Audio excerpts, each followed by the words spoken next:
But I think the main things is at the end of the day, volleyball is volleyball. It's in the same 9x9 court, and the rules are the same. So we. Is that on the back of your shirt? Yeah, it's on the back of the Beauty, shirt. beauty. A little free shout out for you. And it doesn't matter who's on the other side of the net. You need to still execute to the best of your ability if you want a chance to win. What's going on, everyone? It is March 19th. My name is Everett DeLorme. That is Mr. Rob St. Clair. This is the 9x9. It is episode of 113. We are late, and it's my fault. I had a bit of a nap when I got home from work this afternoon. Don't shake your head at me, Rob St. Clair. Took a bus home yesterday from Kingston after a long weekend at the uSports National Championships, which we're definitely going to talk about. It was a fantastic weekend. Thank you for all those who tuned in. Went straight to work, didn't even go home in between, then went home after bed, woke up early this morning to go back to work, came home, rocked a quick nap, and so I apologize for being late. How are you? I'm great. Let's we can get into this thing. I'm excited to catch up on all the volleyball that neither you or I really got to watch this weekend. No. So we're gonna be swimming through it the best we can. But don't worry, because there is plenty of very real volleyball to talk about that at least I watched completely. Everett, if you were unable to catch this, then I am sorry for you, because I was at, okay, let me walk you through this. Last night, they're like, don't worry, Everett, you're the first one. You're going to kick early. And I'm like, okay, cool. I'm just going to, as soon as it's done, I'm going to get online and watch this. They're like, yeah, you're probably going to be done by like 1. 3 o'clock rolls around, 4 o'clock rolls around. Finally, it's like, get out of here. I was watching the updates on my phone. Walk me through it, Rob St. Clair. What went down this afternoon? What did I miss? A banger of all bangers went down this afternoon. And of course, I am referring to Vero Volley Milonza being the first team to clinch a spot in the CEV Champions League SuperFinals, which is crazy to say. But Milonza in the second leg today in Turkey put on a banger of a performance. They took the second set against Fenerbahce, which they should not have done. Fenerbahce won the match 3-1 to force a golden set, because we haven't had a show since last week when, just to get to it really quickly, Milonza clapped Fenerbahce at home 3-0 and set themselves up very nicely for today's match. But we went to a golden set. It was an instant classic golden set. The Fenerbahce crowd was out in full force, and that home crowd has a legit case to be the best crowd in all of club volleyball. And it's one of the best crowds in sports. It is Fenerbahce, one of the best, right? Fenerbahce is a club that they just know how to do it right. And for the 5th year in a row, and because of this player going to the SuperFinals for the 5th year in a row, Paula Egonu has put a team on her back, and she has willed Vero Volley Milonza to the Champions League SuperFinal. 35 points. 35 points. She was the best player on planet Earth today, and Milonza needed every single one of those 35 points to beat Fenerbahce in a golden set on the road.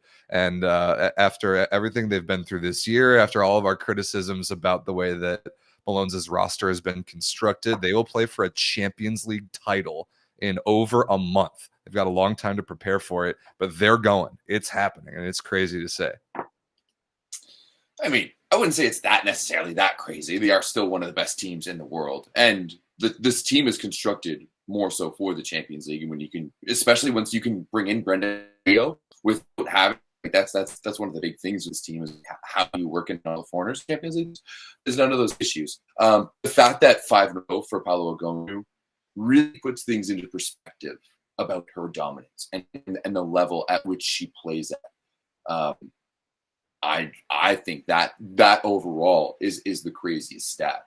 Milonza's ability to bounce back in that golden set, really wish I would have been able to see it, because there's nothing quite like watching Paula Egonu go beast mode and just absolutely take over. It's something to watch, but there truly is nothing like it, and it was on full display today, because as you see from the scoreline, Fenerbahce completely dominated in the first, and it was not close. And we were all thinking like, oh man, this is going to be a 3-dong. Malonza might as well just play the entire bench and hopefully get ready for the golden set. And the other part of this was that we didn't know coming into the match if Alessia Oro was going to be able to play. She hurt her ankle pretty significantly over the weekend in domestic play, and she was like a complete game time decision. Nobody knew if she was going to play or not. And even like once Fenerbahce went up, I think it was like 17-10 at one point in the first. Gaspari pulled her out, just like said, get her out of there. Like, just no, we're gonna lose this set. You are the last person that we can afford to lose. Pulled her out of there, got her ready for the second set, and then in the second set, it was looking similar. Fenerbahce led 23-17 in the second set. Holy. 23-17, and guess who went on a serving run? Oh, of course, obviously it was Paula Egonu who did that.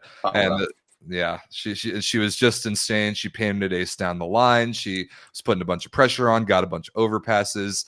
Then, I mean, really, that didn't end up mattering because Fenerbahce won the next 2 sets, and the fourth was really dramatic as well. It was looking like another crazy Malonza comeback until Arina Fedorevtseva ripped an ace of her own. But when Malonza was down big in the second, I thought, like, game over, no chance. Like they just didn't have it that day. They couldn't handle Fenerbahce's serving and Fenerbahce's home gym. Like, I thought it was going to be a wrap, and the golden set was going to be not really all that competitive. But the fact that Malonza came back and won that second set proves something to me. I think it proves something to them. I think it proves something to the Fenerbahce. I think it proves something to Fenerbahce's fans. It completely changed the complexion of the entire situation with that Egonu run in the second set. That's why she's one of the, I'm not going to call her the GOAT, but that's why she's one of the elite that we have in the game right now. And I feel like sometimes maybe we just forget about how good she is and how dominant she can be. And I think that she's one of the few athletes that can, like, turn it on a switch. You know, like, she has that Jordan mode, that Kobe mode to just be like, you know what, F y'all, I'm gonna go do me. And I absolutely love that. Yeah, I mean, it'll be a storyline going down for the rest of, like, years down the line of club volleyball, at least. Now, like, the national team storylines coming this summer will be a different story, but we're obviously going to talk about in this matchup, and then the other matchup, which isn't done yet, the battle of the top 4 opposites in the world. Because if you asked me before these Champions League semifinal series between the 4 best women's opposites in the world, Egonu, Vargas, Boskovic, and Haak, I would have ranked Egonu number 1, Vargas number 2, Haak number 3, Boskovic number 4. You wouldn't have had Vargas number 1. I would not have. No. The year that she had last year. That's surprising. Yeah. So I mean, yeah, she was completely insane for the national team. She was by far the best player in the world for the national team. But you know, with Fenerbahce at the end of the year last year. Last year, great as well. But, you know, she hadn't played volleyball in like 4 months, and I'll give her a break on this because she hurt her shoulder. She was over in China. She never played. She came back to Fenerbahce. We weren't sure if she was even going to play. And unfortunately, like, this particular match, she just wasn't very good. She only put up 14 points. Oh wait, am I looking at the wrong game? Yeah, I'm looking at last week's game. Yeah, 29. But I mean, that's 29 in 5 sets, but 24 for 55 with 14 errors total. She got blocked 8 times, and it was moments, and not even just the numbers. Watching this game, like, the moments when everybody in the gym knew the ball was going to either opposite, and the situations needed that opposite to get you a point in that situation. Egonu delivered those moments, and Vargas did not today. And I think.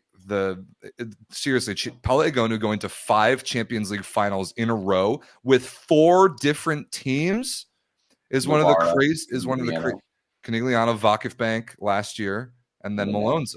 Jesus, that is outstanding. Win, loss. Yeah, win, loss, win, TBD with 4. Crazy.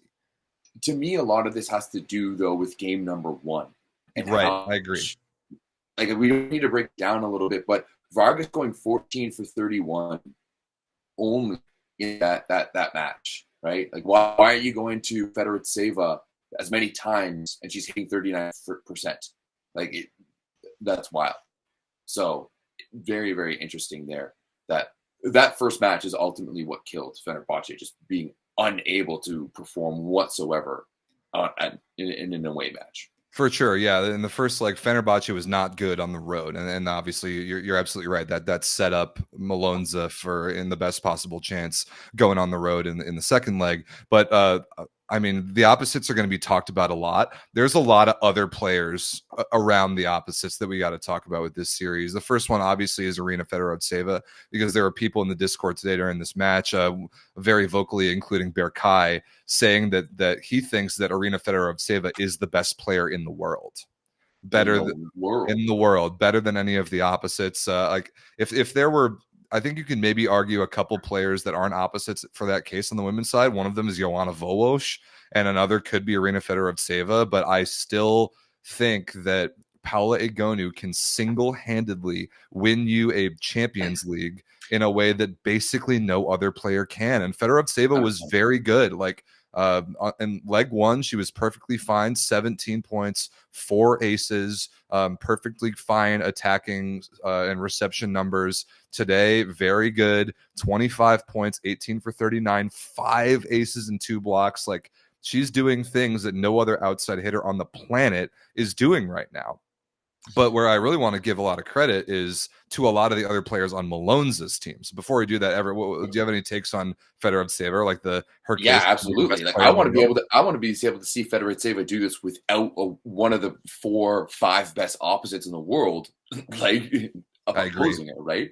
Like, Fedorovtseva is able to do what she's able to do because offensively, the focus is not her. Right. She's not the first option, right? In a free ball situation, everyone knows that ball is going to go to Vargas, right? So yeah, she's fantastic and she's putting up some really good numbers. But I want to see what she does when like she has to put the team on her back. And now that'd be fair. Like, she may have done that over the past, and I'm just like not as much as aware of it. So like there's that. But she's 100% the best server in the world. Yep. I will give her that all day and night, absolutely. But I mean, let's be honest. We've got some people who absolutely love to pop off in the Discord. So, right, like there would need to be a lot more for that to happen. Like, for you to tell me that Irina Fedorovtseva is the best player in the world, she would need to be absolutely dominant, right? Because the reality is that even if she gets to play some international ball, she's still playing on a Russian team that is just like a plethora of people, right? So I just need her to see, and which is crazy to think of now when you're comparing the women's game to the men's game, whereas the men's game we can distinguish, whereas like the women's game is solely dominated about having 1 or 2 fantastic players, like scorers, not players, let's say scorers on your team. So that isn't. Was she a top 10 player in the world? 100%. Oh yeah, absolutely. And she's for sure at least the second best outside hitter in the world, maybe even the best. I mean, you're competing her with Gabi Guimaraes, obviously, and there couldn't be more different players stylistically. So that's a debate for another time. But just the fact of women's volleyball right now is that like a player even as good as Arina Fedorovtseva is cannot single-handedly win you a Champions League or even a Champions League series, because like you said, she has one of 4 players on the planet that can do that on her team. We don't necessarily know that she can't. We just haven't. Right. Great point. Great point. That's right. I'm not saying she's not capable of it. Right. You know, I don't need to be more poster board material like I was this weekend. But yeah, let's just sit with that. All right, Rob, do we want to move on to the other? Definitely not. Definitely not. We have plenty more to talk about because again, there are other players that we need to give a lot of credit to. I guess we started a little late. Yeah, we've been going on this one for a while. 10 minutes late, homie. This is a Champions League semifinal. We have a team that's clinched a spot in the final, and you didn't even watch the game. So let me go off a little bit here. Helena Cazot was at least the second best outside hitter in this series. I mean, Fedorovtseva was the best, but Helena Cazot was way better than either of Fenerbahce's second outside hitters, because Millie Hadiken and Anna Cristina were a revolving door, and a lot of people were really questioning Lavarini's decisions about that position. But Helena Cazot was absolutely amazing. Today, 12 for 19, only 1 error attacking, which is insane. And last week was the clear MVP of the match, 9 for 18 with only one error, an ace and a block. Like that level of performance from her is what Malonza has been missing really all season long, is a legitimate, reliable, consistent outside hitter who is really, really smart and hit all the right shots. So I thought she had a fantastic series. And then the other really jarring number, listen to this, Rafaela Foley in the middle for Malonza, 14 blocks total in the series. Jesus, she had an 8 she had 8 blocks in a 3-dong. 8 in a 3-set match last week. Was she the MVP of that match? She was not. It was Cazotte, but Foley, yeah, because Cazotte was really good, but Foley could have had a very good case. 8 blocks in 3 sets is insane. Listen to this: 14 blocks combined for Foley in the series, 11 for Fenerbahce as a team. Yikes! Yikes! Rafaela Foley single-handedly outblocked Fenerbahce's entire team. That to me comes down to coaching and preparation. Like that has to be it, right? And then yes, there's so much of athleticism in there, but that to me spells I think all of this spells to a very, very prepared Milano team and a not so prepared Fenerbahce team, right? Yeah, you get outblocked like that. You get outblocked like that by one player. That has to be coaching. The other crazy thing about that is that that blocking stat is related in some way to your serving stat. And look at the numbers from today serving wise. Malonza, 5 aces to 20 service errors. It was one of the worst serving performances in a women's volleyball game I have ever seen. There were so many missed freaking float serves. I wanted to kill somebody. Ask people in the Discord who are watching this game. I was losing my mind at all the Malonza missed float serves. Meanwhile, Fenerbahce, 14 aces today to only 15 service errors. That's one of the great ratios I've ever seen. Yeah, but it didn't matter. How many of them were in the golden set? That's the one of the one. There was one in the golden set. So there's so many fantastic numbers for Fenerbahce, but straight up, they just got was it it was Zhezhov who came all let Zavierci pump them in the second leg and then won it in the golden set. Like we've seen that time and time again, right? Especially when you're pulling a move like Milano, not really playing Alessio Oro as much and kind of taking her off and subbing her out. I think that's going to happen. You're just going to have a team that's going to be able to bounce back. And we have Paolo Agono who's able to just turn it on. Yeah, just insane. The last thing is too, the Fenerbahce is serving the ball that well, getting those many aces, of course, but also putting on so much pressure even when the ball is still in play, and still only blocking 11 balls in 2 matches. One tells me how unbelievable Paula Egonu was, but also because they clearly were not prepared enough as a blocking team to be in the right places to shut down Milano's offense. 11 blocks in a 2-match series with the serving firepower that your team has is not enough. And I agree with you. No, it's not. That for me, Lavarini needs a looking at. Oh wow, what a surprise! Another Italian coach who doesn't prepare. So half of the Italian coaches in the world. So yeah, this was an insane series. We already kind of alluded to the 3-dong that was last week. Paolo Egonu dropped 22 in 3 sets, which is ridiculous. Vargas Fedorcev, nothing really they could do, and it set up Malonza extremely well. I'm just really, really surprised that this Malonza team, constructed the way they are going to play for a Champions League final, and their opponent is going to be one of these 2 teams. Mm-hmm. It's going to be either Corneliano or Adzadjabasha. And I was saying that earlier today, the 4-set match plus the golden set today was probably the best women's volleyball match I've seen all year. But it overtook this game right here, because this game right here, Corneliano down 0-2 at home against Adzadjabasha last week to come back and win it in a reverse sweep, 18-16 in the 5th. That, as of last week, was the best women's volleyball game I've watched all year. This match was absolutely bananas. And Corneliano, you get to watch this one? Yeah, I got to watch I got to watch the majority of the 5th set, and then I went back the other night and watched scrolled through some of it. This match was absolutely bananas. Isabel Hawk, though. 37. 37 points. 29 for 64, 5 blocks and 3 aces was just ridiculous. I also had the benefit of watching this one with a bunch of Italian agents who were uSports national championships who represented sort of the players. So that was electric. That would have been very fun. Yeah, they. I've got some stuff. I've got like some insight that I'll be able to share on some stuff. I've got like insider knowledge now about St. Clair. Yeah, this was an all-time classic, and I love that it came down to just the 2 best players in the series just duking it out. Yep, absolutely duking it out. Alexa wasn't great in this one. No, she really struggled. Her passing surprisingly was like where she was a little bit better, right? And she was solid. She was passing almost 50% positive, which for her is pretty strong and right out there. For offensively, she was not herself out there, hitting 22%, and her efficiency was real bad.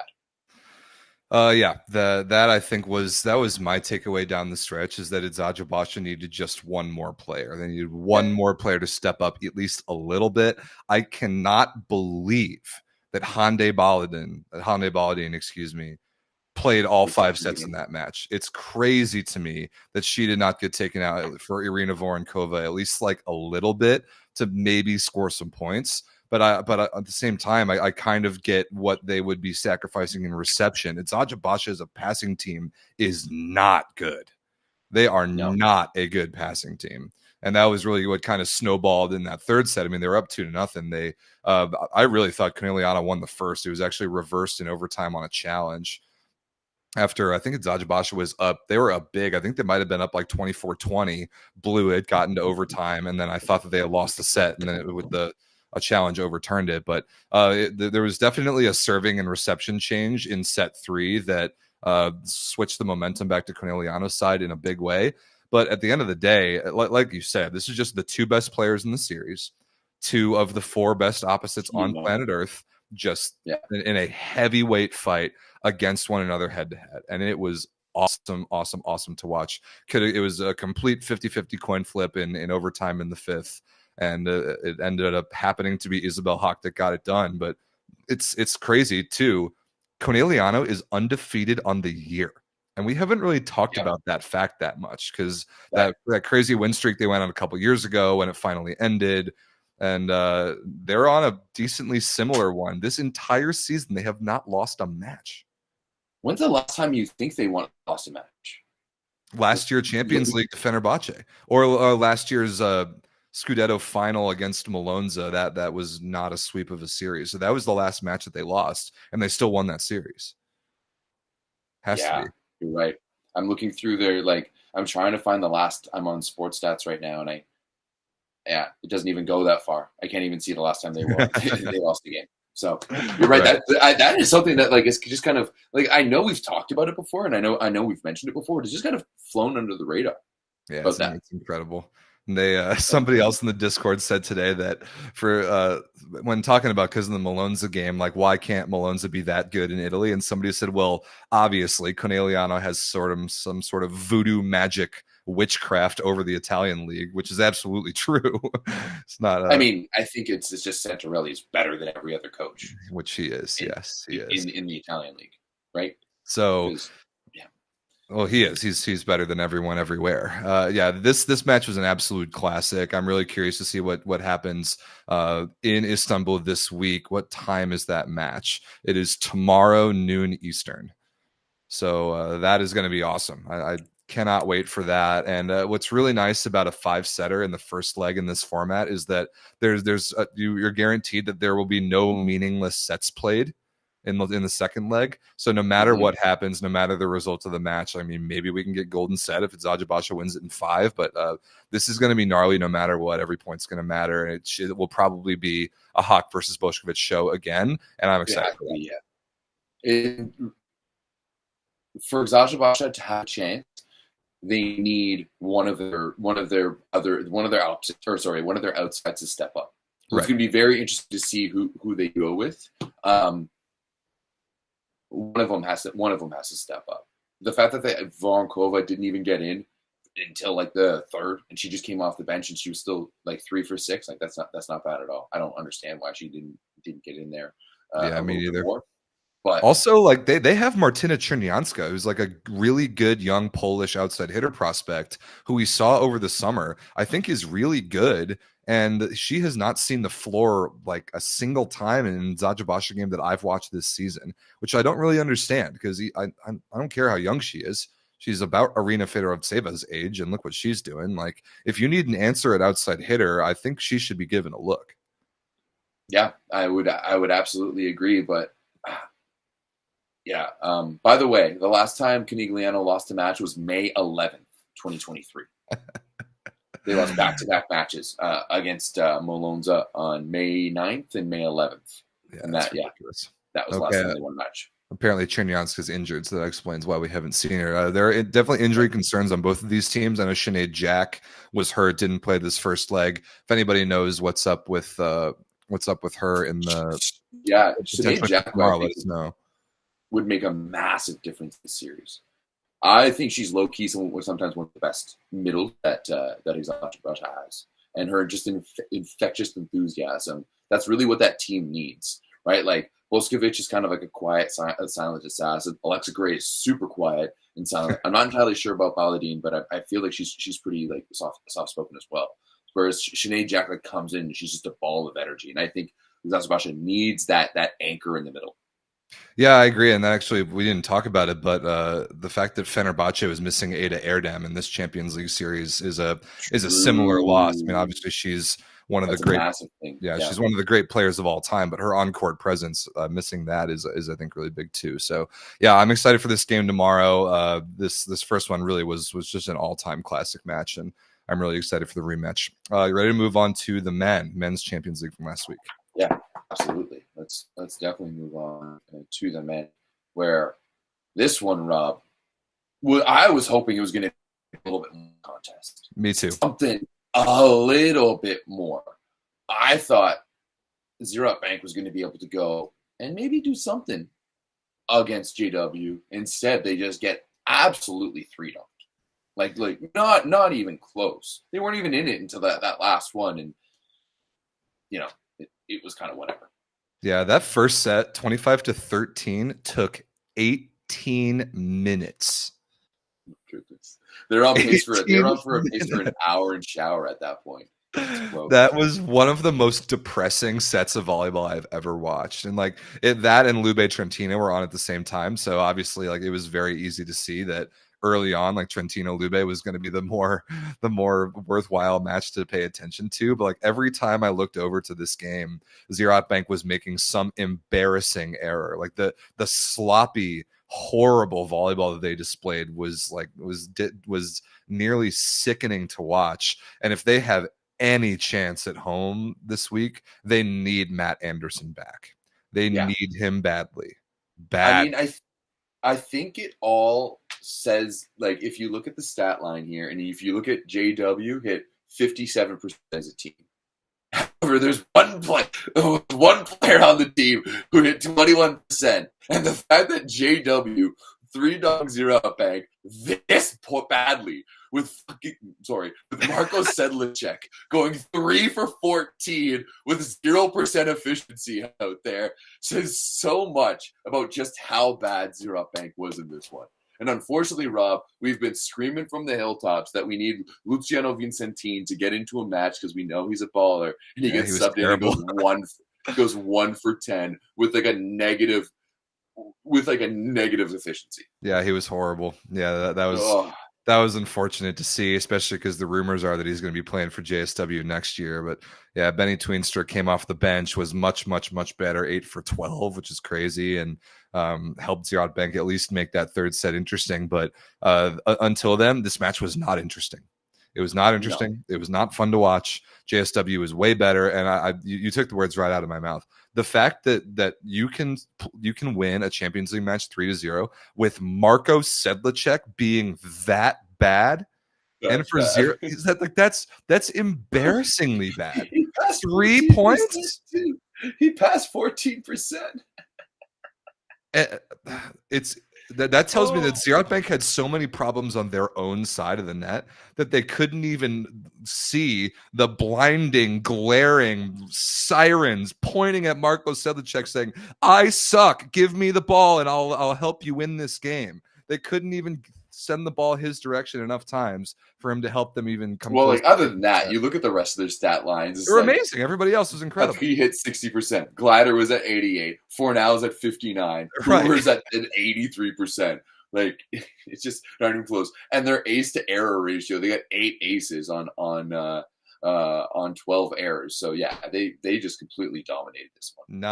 Not even competitive. So that they play again tomorrow. We'll see if a certain American Superman who has dressed up as Superman in the past by the name of Matt Anderson can come help from planet Krypton or wherever he's from and come help Zierotbank stave off elimination tomorrow. Otherwise, this game's not going to be interesting. Even on the road, JSW is going to win this match easily. Honestly, if Matt Anderson isn't in the lineup, I'm not watching it. No, me neither. I'm not, like, the only way that I'll watch it if someone starts freaking out in the Discord about it. Because it's at the same time as Corneliano and Zajabasha. That match is way more compelling. Way more. Even close. No, not close. So we're gonna have some of our lifers in the Discord watch it for us, and then that's gonna. And if it starts getting interesting, they'll let us know. Of course. Okay, Burkai? Of course. Oh, he'll probably no. Actually, Burkai's gonna be watching Fenerbahce Corneliano too. So yeah, all of Turkey is gonna be focusing on Fenerbahce. They don't care about Zierotbank. It's Zajabasha. I mean, I think Burkai said he was going to be there. Right. I think he said he's going to the game, which is cool. Anyone who happens to be there, send us video. But there was a series that actually was interesting, and I'm excited that this series was interesting and will continue to be interesting. And that was Trentino defending home court against Lube Civitanova. It got real spicy in that fourth set, and of course, everyone knows the format. Winning a match in Champions League in 4 is enormously important. Trentino did so by the skin of their teeth with Alessandro Acquarone as the starting setter. And now the worst they can do on Thursday in Civitanova Marche is play a golden set. That is incredible. Right. Truly. I was talking to one of my new friends, Tommaso, about this over the weekend. And it sounds like there's not a lot of happy people in the Lube camp right now, and that some things are going on because there's no reason whatsoever that in a Champions League match where the Italian foreigner rule is not in play and Trentino has Acquarone setting, and also from what I'm hearing, Sbertoli's not coming back this year. We will not see really. We will not. I'm hearing that we will not be seeing Riccardo Sbertoli play for Trentino this season. Wow. I mean, I thought for sure that at least if they could get past Lube, get to the super final, which is in May, it's like the first weekend of May, then maybe he'd have a chance. But that's crazy news to hear. Crazy from people who I'm sure know what they're talking about on the matter. And yeah, we've been saying it. This has been an absolute golden opportunity for Lube. A golden opportunity that they did not take advantage of, even though Alex Nikolov played one of the best matches of his career. He went 20 for 35, which is amazing. 3 aces, 2 blocks. And his reception was not a problem either. Where did it break down for Lube then? Walk me through it, Rob St. Clair, because I'm looking at these stats and it doesn't look like it just looked like Trentino was better. And that, hey, obviously Acquarone isn't that bad, clearly, and they're starting to figure out how to work with him because that's incredible. This team hit 54%, right? Kamil Richlicki, 15 for 20. That's ridiculous. Micheletto, 18 for 32. That's an outstanding performance overall. Yeah, Micheletto, I barely even have any words to describe what Alessandro Micheletto is doing right now to the game of volleyball. Because kind of like we said coming into this series and coming into the Scudetto playoffs, as good as he's been this year, and we've talked about the last couple of weeks, the numbers that he put up this Italian regular season, hitting 450 efficiency on the year, things that will likely never be done ever again by an outside hitter. Now with a backup setter, it is going to be a real test of how unbelievable he truly is. And all he does is go 18 for 32 with 4 aces and 0 service errors and pass 65% positive Like what? That's what I meant. Look at his passing. Like, what are we even talking about here? Like the guy is so much better than everybody else, and that's really the difference in this series. It's like Trent. The only reason that Trentino was still able to play this match with the level of control that we're used to, because the way that their style is, what they're really good at is bending other teams to their flow of the game, and you know, really staying in control all the time, kind of like the Italian national team when they're at their best. That's Alessandro Micheletto. It's Alessandro Micheletto being that good, and I do have to give tremendous credit to Tricycle Man. Tricycle Man was absolutely automatic. 15 for 20 is insane, and he had the match-winning ace at 24-23 in the fourth to push it over the finish line. Yeah, that's gross. Crazy. I think it's a serious, you know, that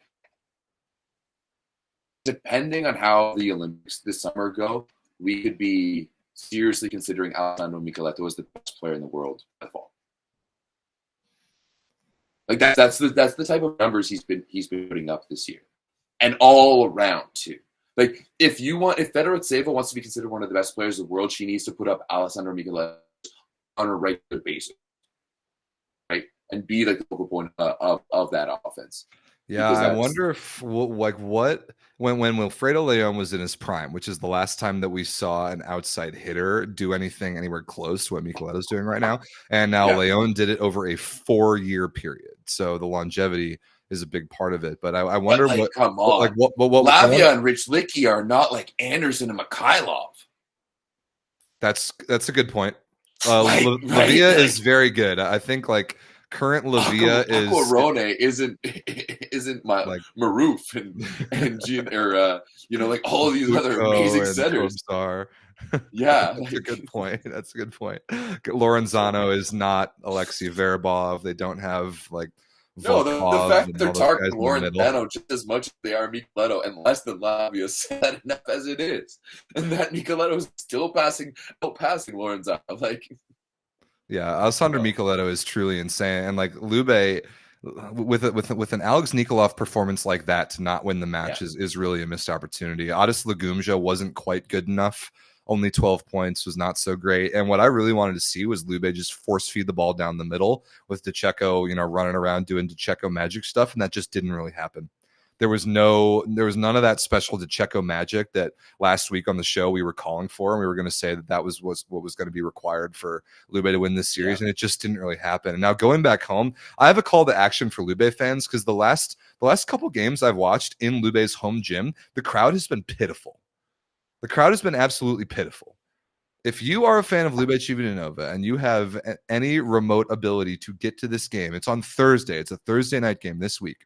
And you don't get your ass in those seats with your team trying to stave off elimination against the team with a backup setter at home, still very much alive to go to a Champions League final, because all you got to do is win a match, win a golden set at home again with a team with their backup setter. If your fan base doesn't show up for that, I have lost every bit of faith in the championship level of Lube Civitanova that we've seen the last decade. If that doesn't happen on Thursday night, if I don't get a special feeling when I watch that game on Thursday night, that organization falls several rungs down my ladder of franchises. You know what? I'm sure they're gonna clip that little piece out and play it in the locker room. Yeah, I mean they don't care. They're gonna use it as promo for over the next couple of days for sure. Good. Well, they should. That's if anybody who remotely is associated with Lube cares about what I have to say. Good. Show out for that game on Thursday night, please. The thing is that I'm not like, I think we're in serious golden set territory with this one here. If DeCecco can be DeCecco, that's absolutely a possibility, right? Lube has the firepower. If DeCecco can be DeCecco, that's absolutely a possibility. Not to mention, what did we see on Sunday that was different from this match last week? We saw Marlon Yant have one of the greatest performances of his life. But we also saw Ivan Zaitsev. That's a great point. Right? So there's like, and regardless, like, because he's been out recently with injury, right? Him coming into that lineup, remember, that was the big change for Lube in last year's playoffs. That's what brought them all the way to the Scudetto final. Once they were able to start playing things around, they had Zaitsev on the right side, but they were using him to pass, and Nikolov was hitting on the left side, but not really passing. Like, bringing in Ivan Zaitsev last year was a big change, right? And once again, watching Lube Monza with my Italian friends, and they were pointing out that Zaitsev was in, and that would change the dynamic of Lube, right? I think at the end of the day, Ivan Zaitsev is still revered within Italian volleyball and the world of volleyball. So I think his presence in general, whether he plays or not, will affect Lube in a certain way. Okay, that's a good point that I hadn't really considered, and I hope that you're right. Honestly, I hope that you're right. But I want to see a game here. Me too. I want to see a game here. I want to see someone go at Trentino now that Aquarone is in there, right? I don't know. Like to me, he seems like he's fine. Right? I don't see anything out of place necessarily. I maybe I did a little bit thinking about it. Like there's been a few sets here and there. Yeah, his set location certainly isn't as good as Spertoli. His decision making's fine. He's a pretty good defender. He's a non-factor serving and blocking. So I mean, he's just he's your typical backup setter. But like you got to figure out a way to put more pressure on Lube's on Trentino's team as a whole, and figure out a way to play the game on your terms, Lube, and not theirs. That's what Trentino is really good at. So it's going to have to take something special at home. I would like to see it too. I'm just really, I'm not convinced. I'm not convinced. Right. Fair enough. Also, CEV, can we figure it out? Why are we putting dark blue Trentino logos on dark blue backgrounds? Very simple. Use the white logo. That looks stupid. Figure it out. Very simple. I'm glad you brought that up. That looks dumb as Look hell. how dumb that looks. There's what are we doing? You literally can't even see their entire logo, and they did the same thing with the graphic design 101. Or just put a white stroke outline around it. It's so easy. Figure it out. It's so stupid. Photoshop basically does it for you. Pretty much. They did the same thing with the Lundberg logo last week. A blue logo on a blue background. You couldn't see a thing. Figure it out. All right. Speaking of Lundberg, the dream is dead for if you're a Lundberg fan. Unfortunately, they were nowhere even remotely close to recapturing the same magic that they did against Arcus in the CEV Cup semifinals. Congratulations to Asseco Resovia. They have won the CEV Cup. They did so at home. They went up 2-0 today. They ended up winning 6. They went 6-0 in sets in the final. It was not dramatic. It was not very fun to watch. It was a little bit disappointing. Now, I know this topic sparked a lot of discussion in the Discord. Uh-oh. And I know a lot of you Europeans love to stand in half-empty halls and watch your team get smacked by a team that doesn't care to be there. However, we had better ranking and placement systems for these events. This wouldn't happen. It's absolutely great that Lundberg, not Lube. Lundberg was able to get there, but man, I like seeing something happen in a final. Not a 3-dong and an absolute 3-dong, And this was perfect for Resovia. This is exactly what they needed to just go off. Just enough pressure to pressure them and put them under and let them go off. But yeah, I wish that we could see a competitive final in this situation. Me too. It's a bummer. Resovia crowd for this did look very good. Looked like a great atmosphere. Stefan Boyer put up 14 points in only 2 sets, went 10 for 14 attacking with 4 stuff blocks, including that one to win the first set in overtime. And really that was it. The tournament was over after that. Yeah, this was disappointing. This was disappointing because the semis were so good. That Lundberg Arcus series was so special to watch. And just unfortunately, the way that the CEV Cup tournament works is we got an absolute snooze fest in the final. And unfortunately, we got an absolute snooze fest in the women's final as well, because we also had a banger of a semifinal and Neuchâtel won that crazy golden set at home. And at home, they lost that second set 25-13 last week. This goes to Chieri this week. They only need 2 sets. It's over. Not really even going to bother watching this game. It's kind of too bad. Yeah, it is too bad. All right. It seems like there's always the case, we bring up uSports this weekend, the final went 5, and that's the first time it had happened since 2007. So often is the case that the semis are always better than the final. Why that is? Yeah, it does happen pretty often. Often the case. You think of the Miracle on Ice, That was a semifinal. That was a semifinal. A lot of people forget that. I always forget that. Yeah, because they had to be Finland or Sweden or something the day after. That's right. Yeah. So, bummer. So I would recommend to the people not to worry about CEV Cup this week, but schedule for the rest of this week's games. Tomorrow, noon Eastern, is Conegliano at Adzadjabasha. Also tomorrow, noon Eastern, is JSW at Ziraat Bank. And then Thursday, like late. Thursday, 3:30 p.m. Eastern is super late. Is Trentino at Lube, leg 2. So those are all very, very big games. Needless to say, we will know our Champions League SuperFinalists on next week's show, and we can start the 6-week process of previewing those finals. For some freaking reason, we take so long to play it, but yeah, volleyball is volleyball. Anything else? Anything else about CEV, Everett? No, that's about it. I'm stoked for tomorrow. The matches tomorrow are going to be good. Yeah, I'm agree. excited. All right, before we get into the Italian playoffs, because there's a lot to talk about there, Everett, let the people know how many. You see any of these? You see any of these T-shirts at uSports? I did see 2, I think. Oh, and where did those people get those T-shirts? They got them at one of the only places you can get them, thatvolleyballstore.com. So you can head over there, and you're going to get 15% off when you use the code SPICY on your entire order. Rob and I are matching today. We are. I love this T-shirt so much. Shout out to this guy Jacob Layden. He plays in the VLA. I saw him over the weekend. And he said, "Hey, dude, I just ordered I just ordered a bunch of stuff from thatvolleyballstore.com." I'm like, hell yeah, he did indeed. Oh yeah, you saw that order come in. I saw that order come in. I had to process it. So yeah, awesome. Thank you, Jacob. We appreciate you. Yeah, shout out to Jake. Shout out to Jacob Layden and all of you for using the promo code SPICY at thatvolleyballstore.com. You can also, and you should, pick up something from the Where's Daddy collection. I'm sad, Everett, because Modena and Daddy Stankovic got donged predictably by Trentino, and we won't get to watch him quite as much anymore the rest of the season. So what we will do instead is hide Daddy Stankovic, the beauty that he is, somewhere in the middle of the 9x9, and you have to look for Daddy Stankovic and find him. When you do so, all you have to do is comment a timestamp of where you find him in the main YouTube comment section after the show's over. So don't do it in the live chat, but in the main comment section. Last week, we were talking about this wonderful little tradition up at the Ergo Arena in Gdansk, where Gdansk throws a bunch of stuffed animals and donates them to children after a match. And there you see, in blissful glee, jumping into a pile of stuffed animals, is the man himself.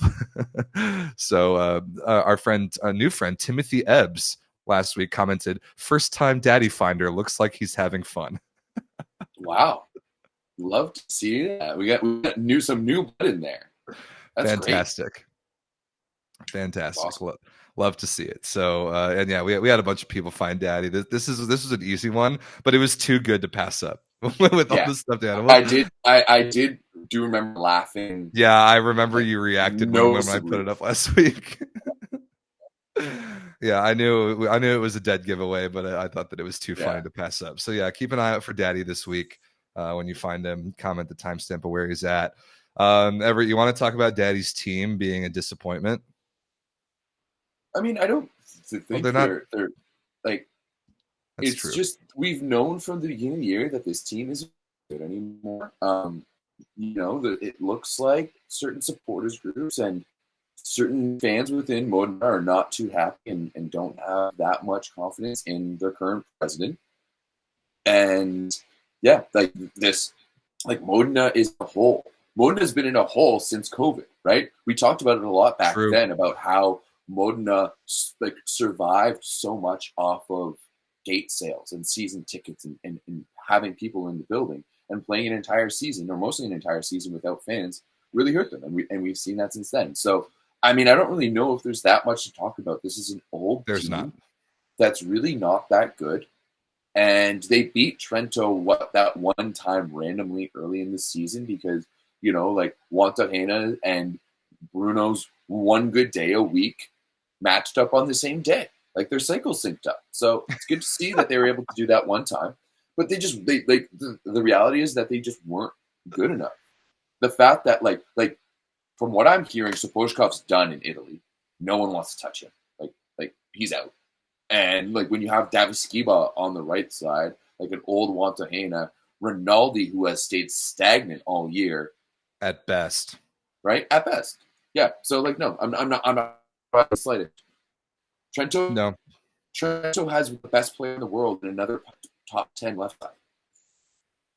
Like, yeah, they're better at literally every position except for setter, and even Bruno this year has not been good enough to make Modena relevant. Yeah, I agree. We don't need to talk about this series. I think I said on last week's show that after Modena blew it in the 5th set in match number 2, let Trentino come back, it was over. And sure enough, so 3-0, nothing to talk about there. The other series that is over is this one. Congratulations to Perugia. Perugia has advanced to the semifinals. They have beaten Verona 3-0. Match number 5 was actually a very fun 5-setter. But Perugia, at least for now, has exercised the demons from last year when they choked in the most epic fashion in volleyball history, going undefeated and losing to the 8th seed in the first round. Perugia is back in the Scudetto semifinals. And Everett, do you know what that means? It's that they will have they at least will have a great chance to play in the CEV Champions League next year, even if they lose. Mean, that's good. Yeah, but you know who's thinking about this? The Perugia social media admins, because this was one of the greatest things I've ever seen. I have the video. I saw you. Okay, yes, please play. I saw you post that the other day, and that was great. That was awesome. Just feast your eyes, ladies and gentlemen, on this. Look, you said, "Are we a real sport? We're making games like are we a real sport?" Just look at this. Just look at this. It's Perugia, Snow White, being picked up by the European continent, kissing the secondary little dwarves, the 5th place series, of free Wednesdays. That's what that one means. Kiss it goodbye. Why aren't we playing European Cups? Kiss that goodbye. Participation in Challenge Cups. See you later. It's just amazing. World class memeing from the Perugia social media admins. So clearly, Perugia has a Gen Z in their in their office, and you absolutely have love to see it. I very much appreciated that post. Might have been my favorite piece of volleyball content ever made, because it came straight from one of the best teams in the world, straight from their official account, and it was so funny and making fun of themselves. It was just so great. And yeah, I posted on Instagram like, oh my God, guys, like, is volleyball a real sport? Are we finally doing it? And then the CEV can't post a graphic where the team logo isn't the same color as the background. And then I'm reminded of, no, of course not. You still suck. Oh my God. Oh, volleyball. I mean, to talk about this game was actually a bit of a banger. Oh yeah. Right? Oh, yeah. One of the best, Rob's favorite player in the world just decided not to show up in this one. I have no idea how the hell they kept Wasim Bentara in the game when he went 6 for 25 with very negative efficiency. Yeah, that's bad. His serving is the only thing that saved him. 5 aces and 4 errors. Like, I don't understand how someone could be that good from the baseline, but terrible offensively. Obviously what you should do is then use him as a serving specialist and put in Herrera, obviously. Yeah, that to me is an alienation of Herrera. I don't know if that's going to bite them in the butt in the future. Unless Herrera is injured, that's quite a possibility. Who knows? Maybe he got into a bar fight. Wouldn't put it past anybody Cuban, I don't know if I ever want to be in a bar with Herrera. I'm just going to put that oh boy. You'd have to. But at the same time, like, why isn't he getting into this match, right? Bentara's terrible numbers is what kept, Bentara's terrible numbers is what kept Verona in this match, right? Perugia's offensive numbers were kind of abysmal. 14 errors, and they got blocked 12 times. That's the only thing that kept Verona into this match. Right. Yeah, this was definitely not Perugia's best game, although I think a lot of it was the fact that they went up 2-0 at home, and they were like, okay, yeah, we got this. And Verona, with their backs against the wall, because Radostin Stoichev is such a moron. They're down 2-0 in the series. They're down 2-0 in the match to stay alive. And then, they finally decide, you know what? Maybe we should put Namori Keita on the right side at his actual position. Proceeds to drop 28 points on 25 for 37 attacking with 3 aces. And it was too little too late. Now, Francesco Sani came in. He was not very good. Rock Mozic was average at best. And Verona tried to complete a reverse sweep and came up a tiny bit short. They lost 15-17 in the 5th. Honestly, good effort to them. They played good volleyball with their backs against the wall, with the biggest moron in all of volleyball coaching them and making their decisions. I think Verona got the most that they could out of this team under Stoichev's leadership. And I think Perugia is a championship contender. And that's kind of all I have to say about it. I think they have to be. And I think it's also very clear that Leon is now coming off the bench for this team. Oh, yeah. It is no longer his team. And I think that's huge. That's right? a fact. I think we might have to start looking at the fact that Leon, as we knew him, and the player that we've known him to be, is no longer. Yeah, I think that might be the reality that we're facing right now. And the crazy thing, he's only 30. He's not old by volleyball standards, but Leon's only 30? Yeah, he's only 30. Hey, he's younger than me. I know. I know, because he's basically exactly a year older than I am. So I think he'll be turning 31 about the same time as I turn 30 this summer. Or it's just the fact that I don't know, actually. Well, he has been playing like Cubans like bodies age like 5 years in advance of what their age actually is, because of how much they play and how early they play at the highest possible levels. So Leon's been doing it for a long time, because they spike basketballs like Miguel Lopez. Yeah, we'll see what kind of role Leon plays on the Polish national team this summer. If he started, I would be stunned. But he does own the honor of a greatest serving sub in volleyball history, just because of who he is and how great of a server he still can be. I have nothing else to say about this series. Perugia's better than Verona, obviously, and they're going to go play the winner of this in the semifinals, because Piacenza on the road. No, excuse me. I think that match was at home. Game 3. It was at home. Yeah. Okay. Yeah, it was at home. Down 2-1, came back, and they were down in the 4th as well. Came back to win the 4th, 31-29. They beat Milano in the 5th, 15-12. They got 2-1 in the series, just as I predicted and I was hoping for. This is by far the best series of the 4 quarterfinals.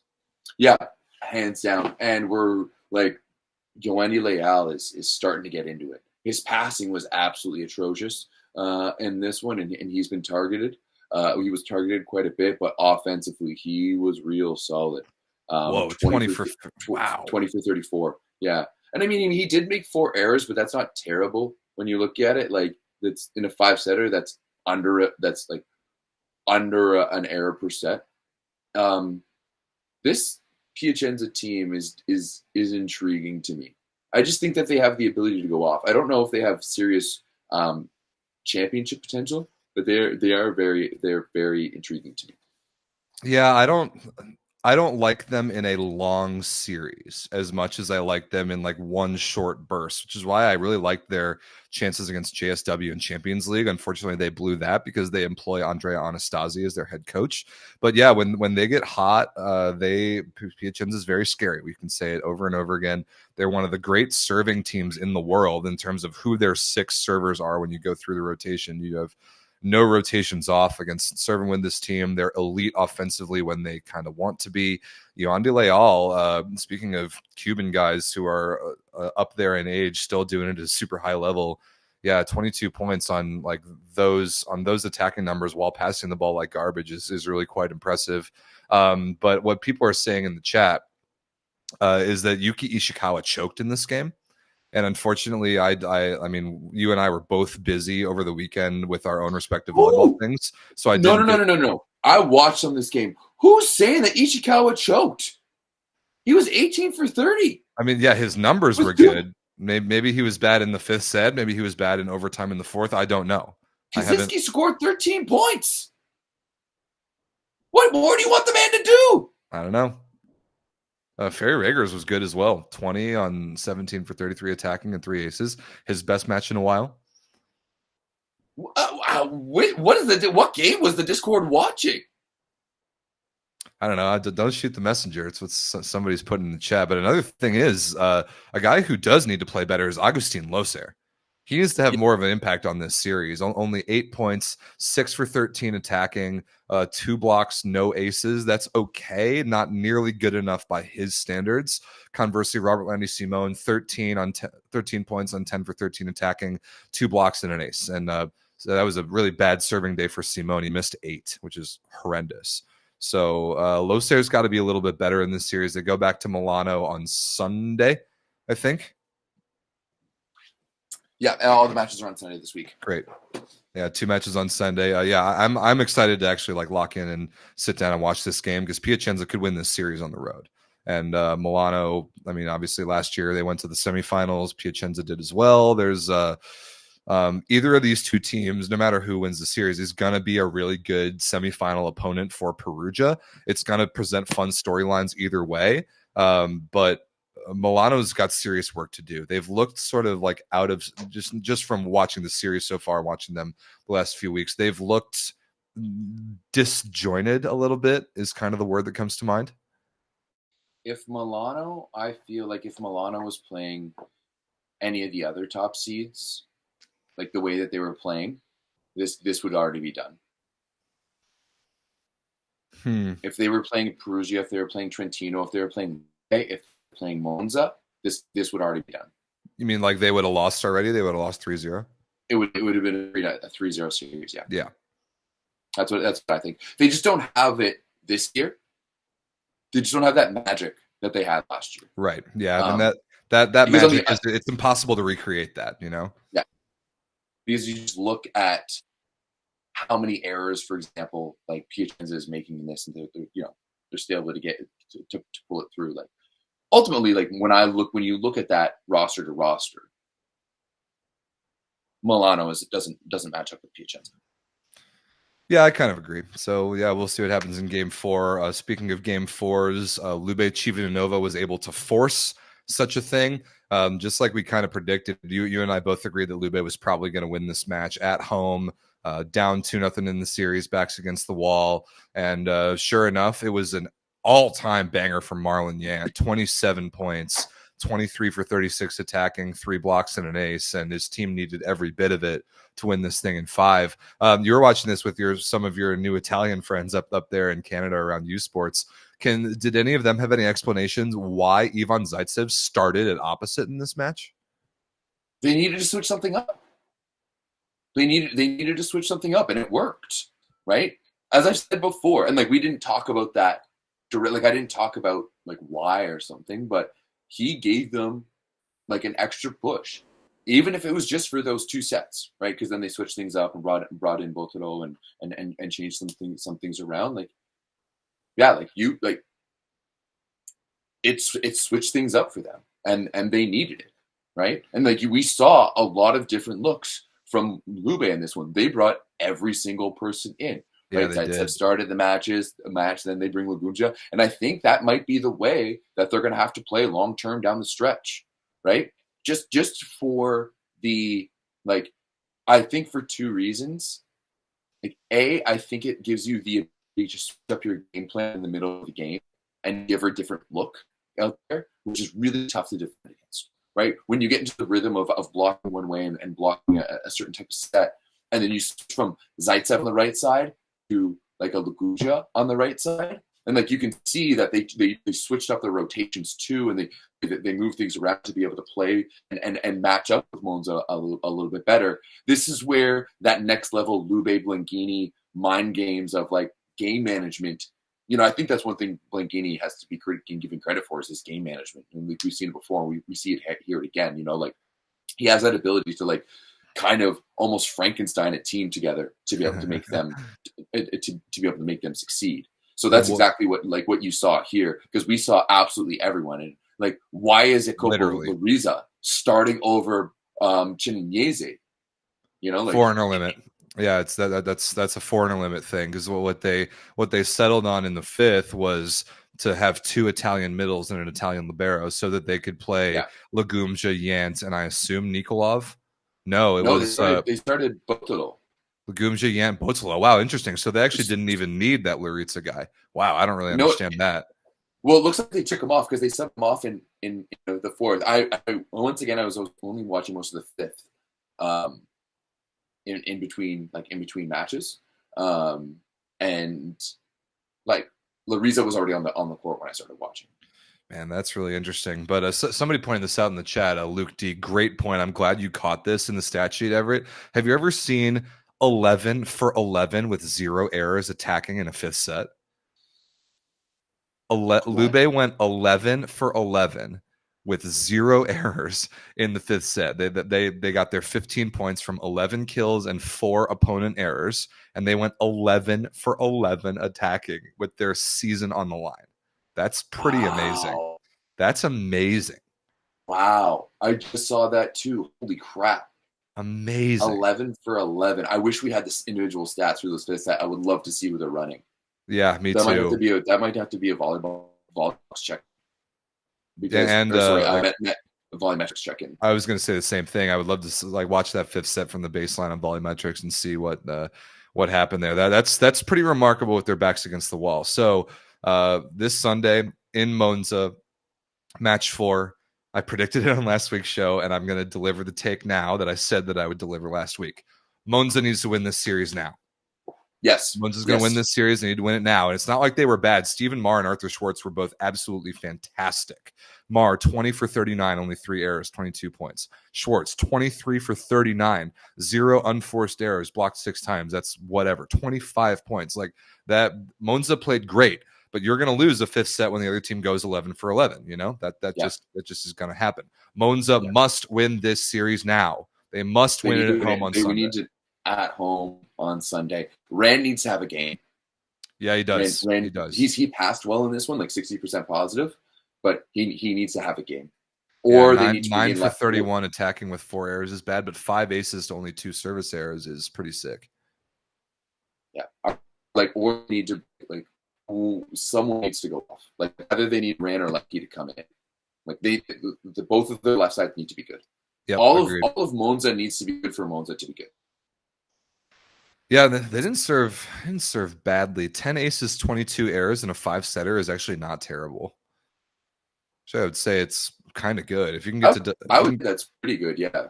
Yeah, double-digit aces, kind of no matter what, is pretty good, and approximately 1-to-2 ratio. Yeah, not bad at all. But again, you're not going to beat very many teams that go 11 for 11 in a fifth set on offense. So lots. Not. And hey, Everett, our prayers have been answered. These 2 matches coming up on Sunday are not at the exact same time. Who would have thought? I still won't be able to watch them because I'm coaching. Unbelievable. Well, I'll be able to watch them. What time are they at? 1 p.m. is Lube at Monza. 3:30 p.m. is Milano, or I'll be able to Piacenza at Milano. I'll be able to catch the end of Piacenza Milano. Good. Yeah. I just may be distracted while coaching on Friday. I don't know. Sorry if you're going to be joining my classes. So, all right, that's it for Italy. I don't have an asset for this, but I did want to at least address the Plus Liga a little bit because we had a big round of games. There was some interesting stuff. Pretty notably, JSW 3-donged Warszawa. Now, it was very close. I think every set was 25-23, but still a notable result. And then also Zaxa lost 3-1 to Gdansk. And they sit very precariously. They're in the playoffs in the A spot by 1 point. 1 point. That's crazy. And relegation-wise, we were talking about last week, Cuprum Lubin against Charny Rodham. Rodham got donged by Rasovia, and Lubin beat Olsztyn in 5, so they got 2 points there. That to me is because now the separation for them is 6 points, I think, and that to me might be too much. It's pretty huge, yeah. Those teams do play each other in the last game of this season, but if they're only 3. If 3 point swing. Yeah. Anybody who watched any Plus Liga this week, let us know in the chat if there are any particularly great matches, particularly good individual performances, because I didn't get to watch very much ball. Well, I did hear about a great Karol Butrin match. Zawiercie beat Suwałki 3-2, 26 for Butrin on 7 aces, 19 for 40 attacking and 2 blocks. So it's really just the serving that was that brilliant. And I think Norbert Huber officially eclipsed 100 blocks on the season in the regular season, which is insane. Okay. Jake Haynes had 24 in the win over Olsztyn.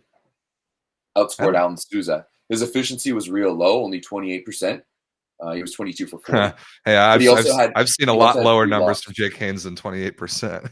he also had 3 blocks and 4 aces. Hey, all right, way to go, Big Jake. 29 points overall. Damn. Wow. Yeah. Damn. So that's a Jake Haynes masterclass. Really, was serious? Yeah, that's as good of a game as I've ever seen from him. This man does not want to get relegated again. That's not a good stat to have on your resume. But yeah, that's pretty damn good. That's pretty damn impressive. Let's see. Is that that ties his season high. Also against Gdansk, except he was in that one he was way more efficient. He was 22 for 39 with 4 errors and got blocked once. Jake Haynes. Somebody says in the chat, Jake Haynes hit an overpass from the back row. No way. That's only been done once. That's only been done once before in volleyball history, obviously by Lionel Marshall in my personal favorite clip of all time. Before. No way. Spiking an overpass from the back row? Yeah. There was a Canadian guy who did it in the Czech League a few years ago. No chance. In the 2010s, yeah. Send me that clip. So, Luke D, if you have that, he says ended up on one of Dustin Watton's many Instagram accounts. If you find that, send it to me. I got to see that. That's crazy. Also, JW beat Warszawa 3-0 without Jean Patry. Ryan Slater started that game, went 10 for 19 for 12 points. I'd love to see him back on Team Canada, but that's not going to happen. Not going to happen. No. Is that another piece of feedback you got from this weekend? No, that's just my own my own take on that. Yeah, mine too. Yeah, it's just like he told basically he didn't say this obviously, but he basically told the current coach to go F himself. He was like, no, I'd rather go take a vacation with my family. Which I don't have a feeling either way on that. Like if that's his prerogative, that's what he wants to do. But yeah, we're not seeing Ryan Slater play for Team Canada. Yep. Okay. Anything else about Poland? No. I want to, now that I have a few days off, I'm gonna watch some Plus League. It seems like Skra plays tomorrow. Yeah, Skra versus Warszawa. Anything good coming up? Not really. It looks like Zaksa versus Warszawa, I think, is next Monday. That's pretty good. Yeah. Well, I mean, not the way Zaksa's playing right now. Good point, but at least it matters a lot for better or for worse. All right, Everett, it's time. Go off. Okay. uSports. I think one big. Well, oh no, that's next Saturday. Never mind. Next Saturday is JW against the Vieci, but we've got an entire other show to talk about that. Yeah. So all right, let's break this down, ladies and gentlemen. First and foremost, if you don't already know, the Alberta Golden Bears are your 2024 uSports Men's Volleyball National Champions. Big ups to Alberta. They really played fantastic, top to bottom. Isaac Heslinga was the MVP, and that man is the truth. He really is. We saw some really fantastic individual performances. For the first time since 2007, we had a national final go to 5. And in my time in watching volleyball, that was the best national final we've ever had.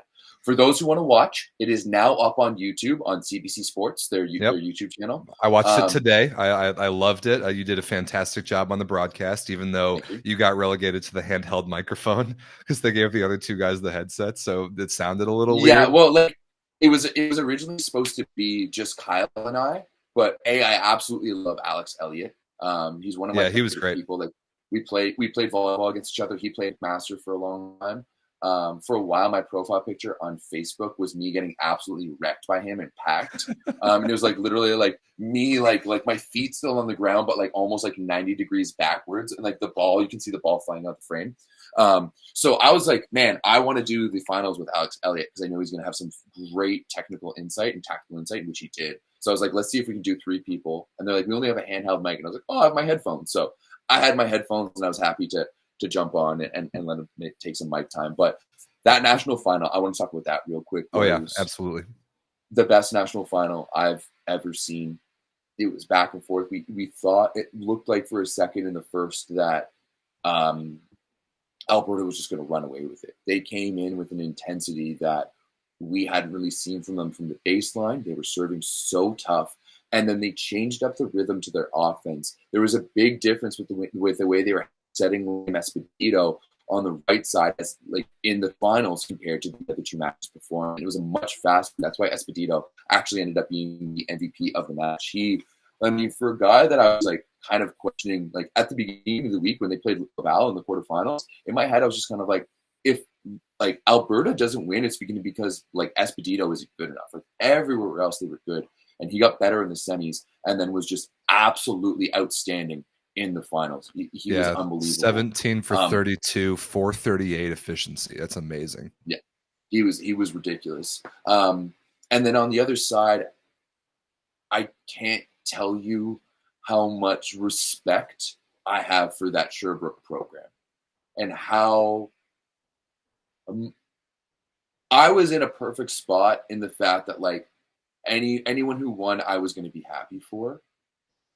But my heart broke a little bit more for Sherbrooke because they like Alberta won a national championship 2 years ago. Unless you're brand new to this team, you've won another national championship. You won Canada West.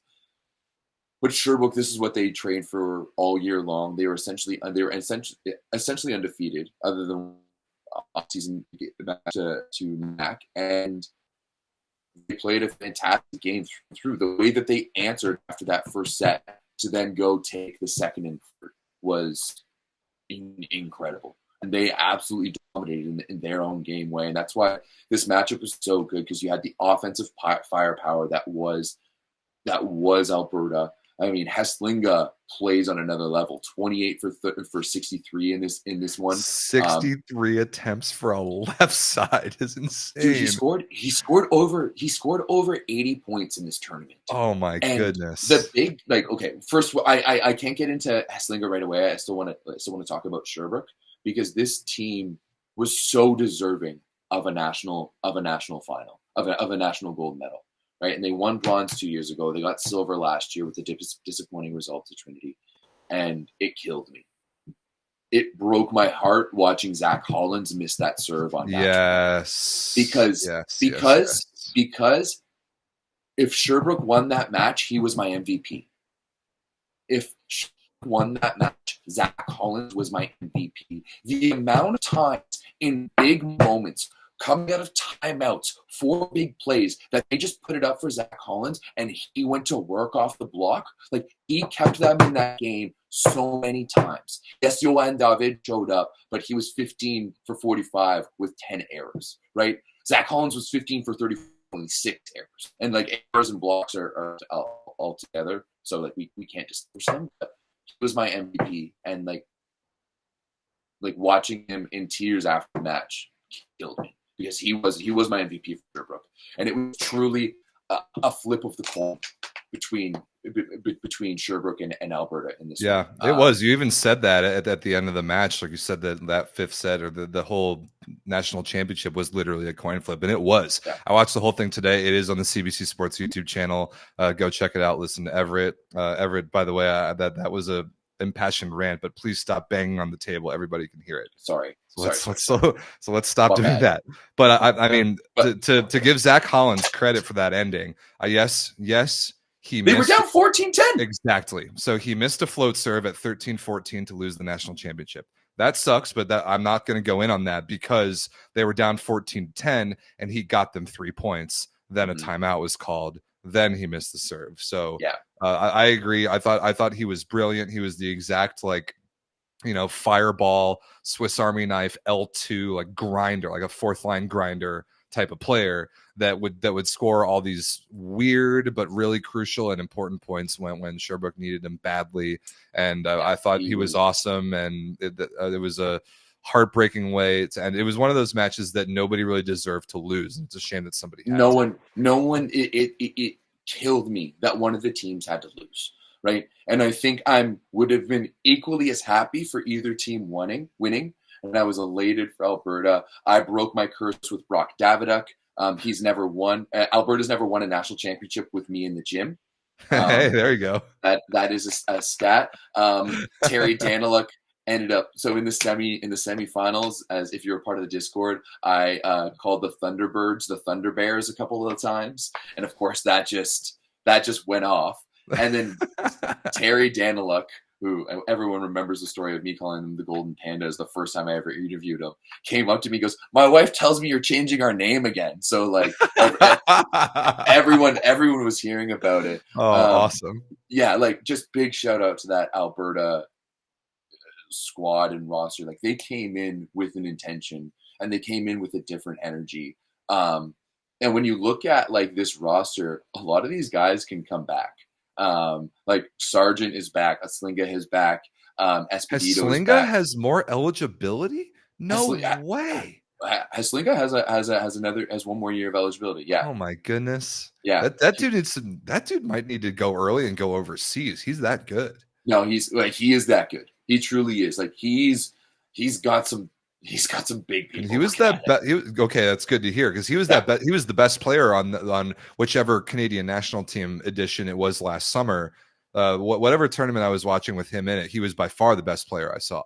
And I had no idea that he still had 2 more years in uSports. Technically, yeah, like he's technically only third year. I mean, like there's COVID years and stuff like that because of it. But okay. But yeah, he's got technically 2 more. I think he's going to play 1 more year though. He just plays. Isaac Eslinga plays such amazing all around game. Passes so effortlessly. He plays amazing defense in the back row, and the reason he takes so much volume is that he jumps so effortlessly. And you watch him, like he racks up points without even realizing it because he's swinging at like 60, 70, 80%. He's rarely hitting full on because he has that ability to just kind of go up and float, and his body awareness in the air. You know, I did an interview with him. I still have to post the interviews with Brock and him that I did post-match after the finals, and his ability to change himself in the air is fantastic, is really good. But yeah, big ups to Alberta all around. They were fantastic. Sherbrooke, my heart goes out to you. You guys deserve that just as much. I'm really upset kind of with the salty ass RSEQ fans in the Discord right now, to be perfectly honest. Like you guys ran your mouth all year and for good reason, and I don't think you have any reason to hang your heads with the way that Sherbrooke played. They were like they could share that trophy easily, and it was just a coin flip. You know, we play that game 10 times, it's gonna like 5 times for Sherbrooke, five times for Alberta. I agree.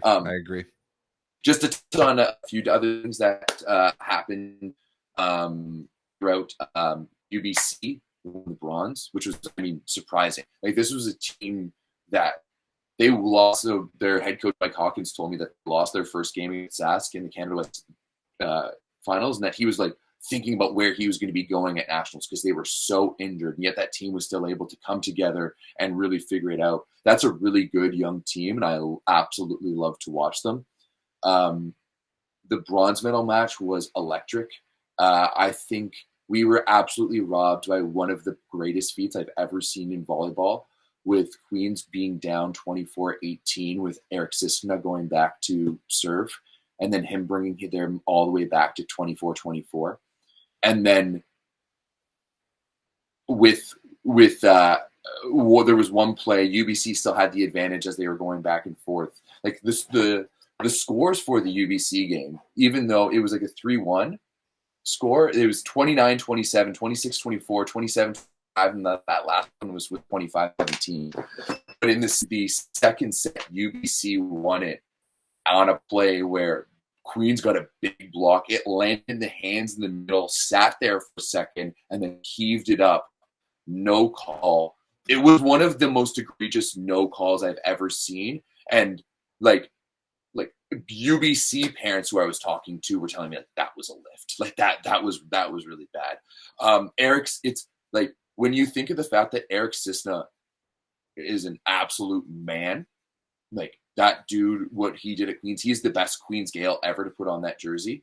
He is going to be playing in the Champions League next year. I can't say exactly where. Rob, I can tell you off. Interesting. Okay. Yeah, it's one of your favorite teams, let's say. Okay. Yeah, you're gonna absolutely love that. He's gonna be playing Champions League. The fact that Eric Sisna and Isaac Heslinga played on the same club team back in the day for the Aurora Storm is absolutely insanity. That's ridiculous. Eric Sisna is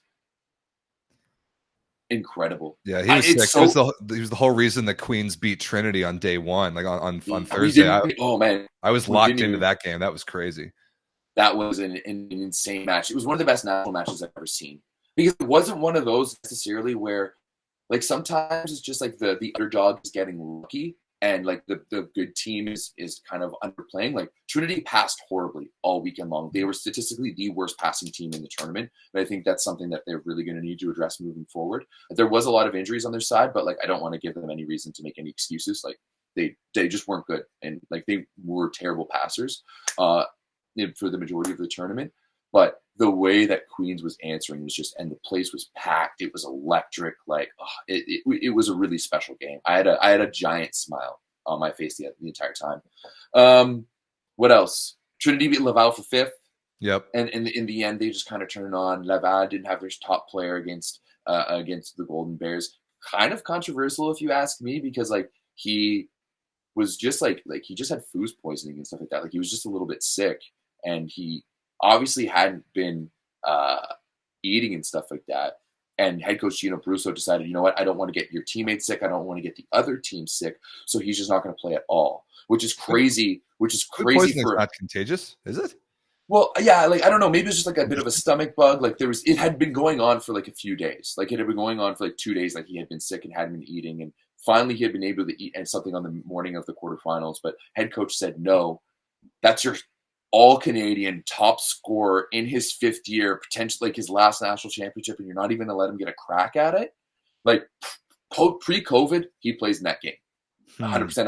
I think he plays in that game. Right. Okay. If we go back to the 2018 finals, where like Eric Lepke didn't hit in hitting warm up because he was still at the hotel with sickness, and then still started the match. Like, you know, that's what would kind of be expecting in those situations. But also, I do have a lot of respect for Gino Brusso to make that call, understanding that there's respect for everyone else. You know, it's not necessarily one that I would make because I'm a little competitive, but yeah. And then I don't even want to talk about the semifinals because they were pretty boring. Like Sherbrooke just was the worst matchup for Queens, and Alberta dominated UBC. But I do want to give Guelph a big shout out. I was literally poster board material for them at the beginning of the week. Cal Wigston, who I respect a lot and like a lot, did not like me very much at the beginning of the week because and I do want to clear something up. I did not mean at any point that Guelph wasn't worthy or deserving of that nationals. I think that there's many teams that are worthy and deserving of being nationals. I just do not think that the OUA, with their inability to like win a medal this year and just like the quality of the league, I don't think the OUA should have 3 teams at nationals, and I stand by that. Right, like I stand by that. The 2 teams that got knocked out in the 5th place matches were the OUA teams. One of them was the OUA champs. Right, if Queens wasn't playing at home, do they beat Trinity in the quarterfinals? Doubtful. You know, yeah, doubtful. So there's just like there's so many things there. So yeah, I don't think the OUA, and I fully stand by that. If you have a problem with that, come talk to me about it. But I fully stand by that. I don't think the OUA deserves 3 bids. But Guelph was good, right? But Guelph was good, absolutely, right? Johnny Pickett was turning heads. He's fantastic. His brother Danny Pickett was good. Pugsley runs a good offense. Odell was unreal in that 5th place semifinal against Trinity Western. Right, like that was a really good volleyball team. But there's a lot of really good volleyball teams. Sask is a fantastic volleyball team. Winnipeg is a really good volleyball team. MRU, who was ranked in the top 2-3 all season long, is a really good volleyball team. So yeah, like I just I fully stand by that. I think the Canada West should get more bids, and you know, like they went 1-3-5 this year. The Canada West won all the games on Sunday. That's crazy when you right? Put it that way. Domination. The Canada West is the best, and it has been. They've now won, going into this tournament, they had won 87% of the men's volleyball national championships. That is absurd. Yeah. That's pretty similar to the West Coast, the whatever different conferences there have been in the West Coast and the NCAA on the men's side have completely dominated the men's NCAA as well. It's a similar pattern down here. Yeah. But yeah, I think that's my overall take. Big thanks and big ups to Queens for bringing me out and having me be a part of the broadcast. It was a blast. You guys took care of me very well. I grew up as a Queens Gales.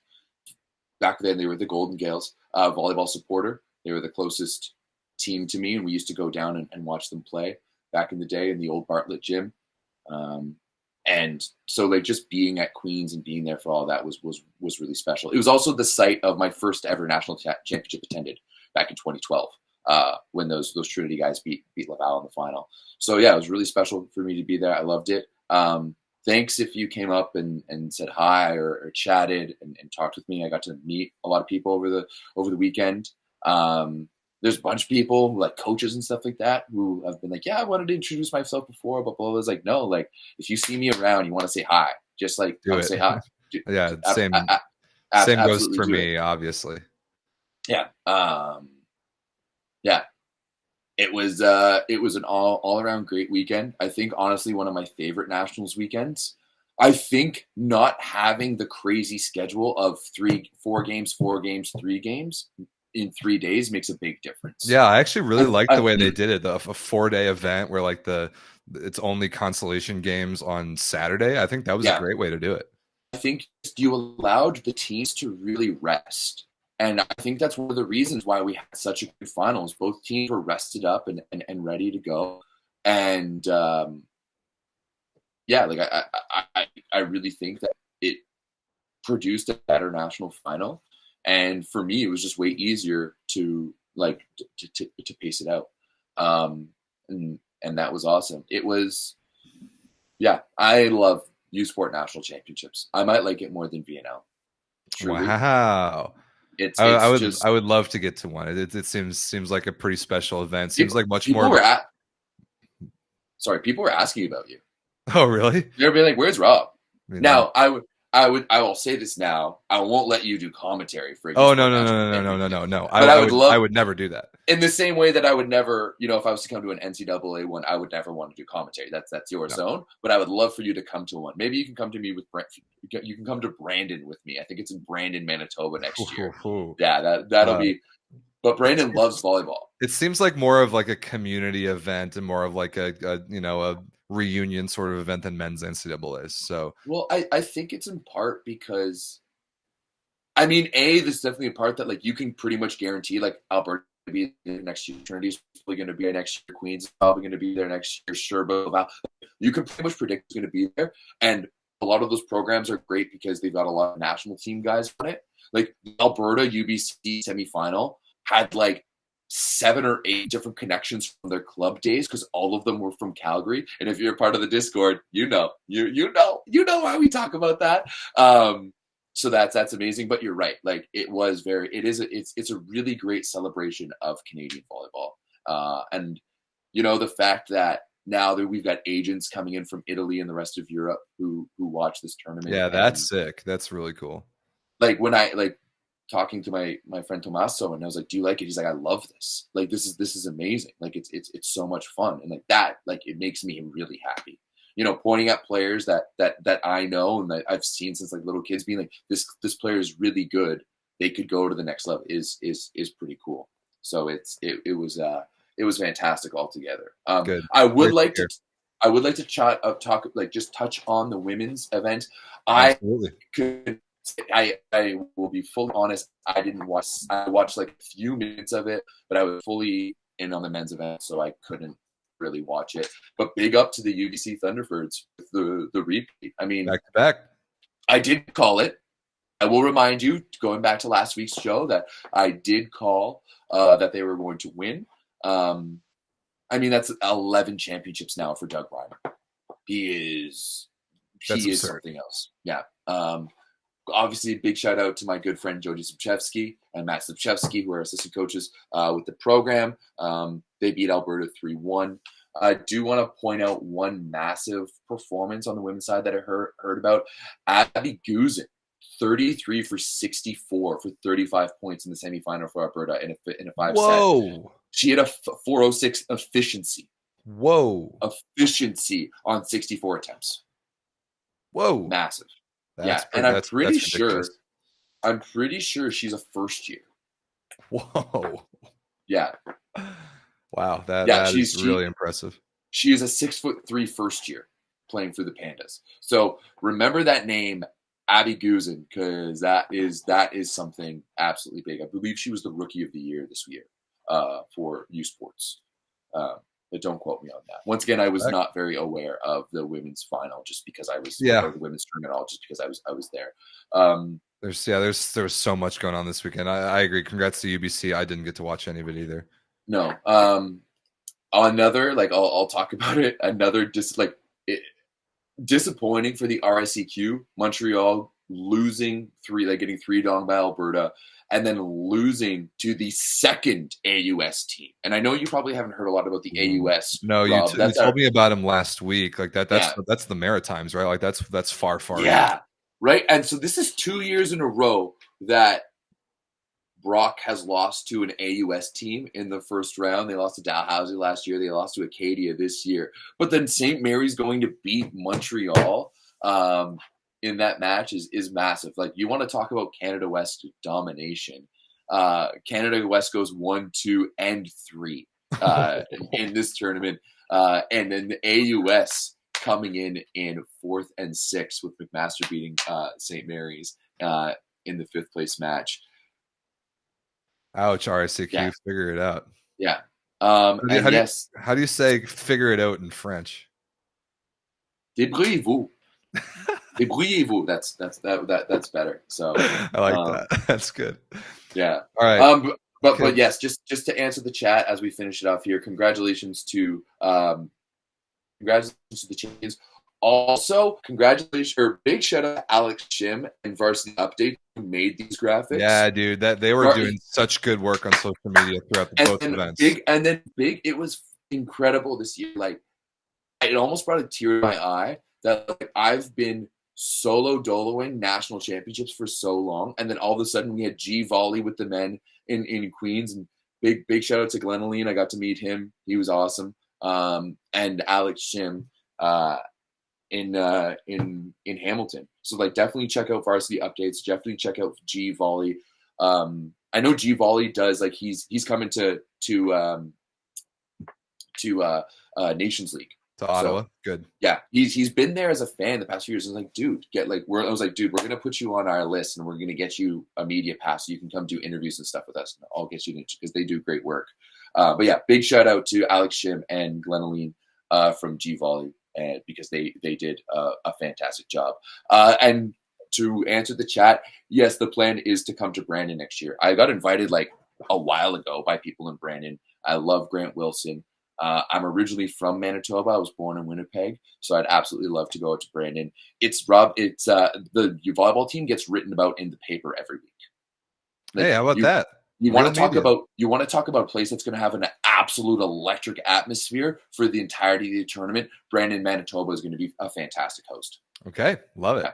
Thank you. That was. It looked like a great time up there in Ontario for men's uSports. That's great to hear that it was a good experience. And yeah, that final match, I watched it today. It was awesome. It was so awesome. If the men's NCAA tournament has anything even close to that, which it's looking like it could with all the parity in the NCAA right now, then I'm very, very excited. So yeah, that was a good. Yeah, it was crazy on Friday night. Finish up the semis, go out for a couple of beers, go home, watch LBSU beat Hawaii in 5. Beat Hawaii twice over the weekend. Yeah, a lot going on. Speaking of things in America, I haven't watched any PVF this week. These are the standings for the Pro Volleyball Federation. One thing I did notice, which was very strange, is that Tori Dilfer, who was the starting setter for the Atlanta Vibe, all of a sudden just leaves in the middle of the season to join the Columbus Fury. That's weird. We'll have to look into that. And you know what? And why I really want to look into that is because that's not the first time that that athlete has done something like this. Her first year out of Louisville, she went over to Italy and was a setter for Perugia's women's team, who are not very good. I think they barely survived relegation 2 years ago, and they actually may have gotten relegated last year. But she left that team in the middle of the season, claiming injury, then showed up playing in the Puerto Rican League about a month later. Okay, so I don't. Tori Dilfer. So I don't really know what's going on there. That's a little confusing to me. Other PVF news, there was a bunch of conversations about I think it was the Atlanta Vibe team owner who sits on the board for the league, like talking about a little bit about their financial structure and saying they're going to have more money available next year and all this stuff. And I'm just kind of curious to look at that from a distance and see how that goes once League One gets off the ground in the fall.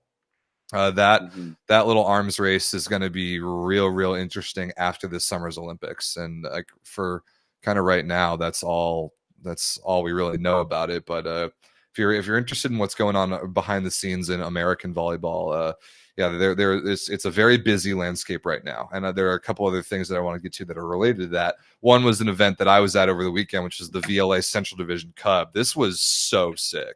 This was such a good tournament. We were in Cincinnati. We had the VLA all-day broadcast going, so running like NFL Red Zone style. Congrats to the River City Flow from Richmond, Virginia. They won their first ever VLA Cup tournament. They were nasty. They were so stacked at every position. They looked so good and won the tournament. They were up 2-0 over the Milwaukee Dive in the final. Dive brought it all the way back to the fifth.